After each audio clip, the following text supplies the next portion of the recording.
So, I love cooking, right? And one of my favorite things about cooking is the variety, trying new things, new recipes, new styles of food, new spices, all of that. Tonight, I'm making burgers. Tomorrow, who knows? I could have curry. Whoa.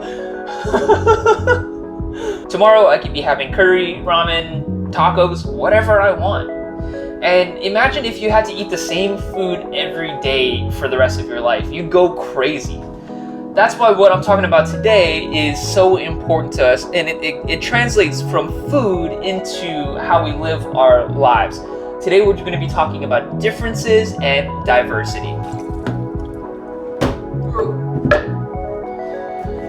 Going beyond variety with food, if our families, if our churches, if our schools were just everyone was exactly the same, it'd be kind of boring. We wouldn't learn anything and we wouldn't be able to grow.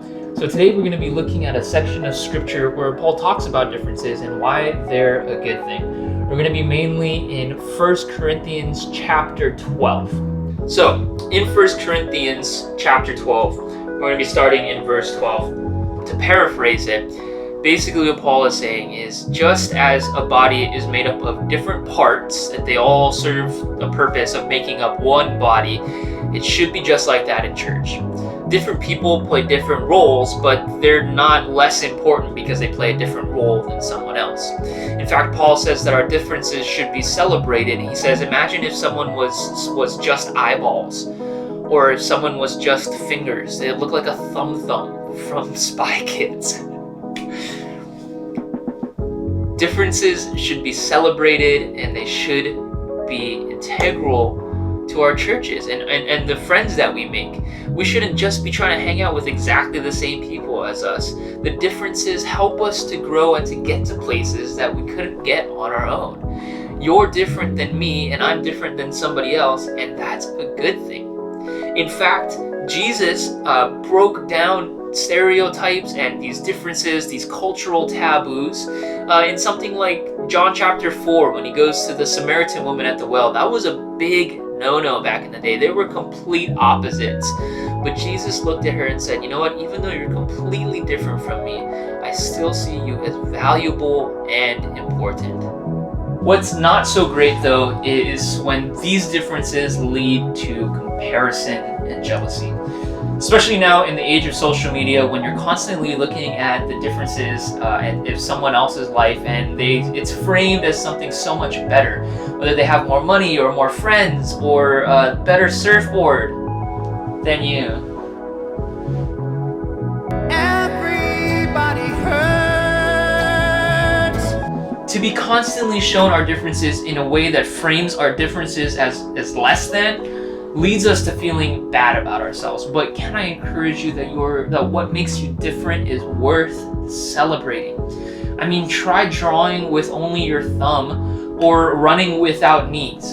And I mean that literally. You should try it. It's very fun. Our differences help us to be better.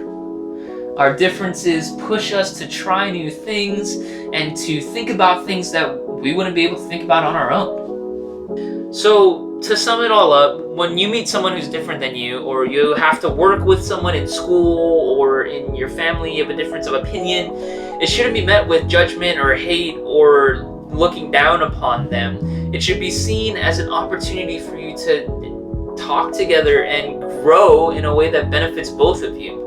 I mean, back in the ancient times when the idea of church first started, it was one of the only places where you could find people of different cultures and classes and backgrounds all meeting together and being treated as equals. And it should be the same today. I mean, Jesus, if we go back to the book of John, Jesus says, just in the same way that I have loved you, you and go and love other people. And if Jesus had all of these differences from me, but still thought that I was worth attention and time and energy and love, then how should I be treating people who are just even slightly different than me?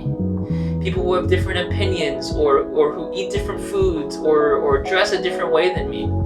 I should be treating them with the same amount of love and respect and admiration that Jesus gives to me. Alive, We've been saying it for weeks, but if you're missing out on a live online, you're missing out big time. We meet every Wednesday at 6, and it's always a super, super fun time. We hope to see you there. Shoots! That was probably the weirdest one.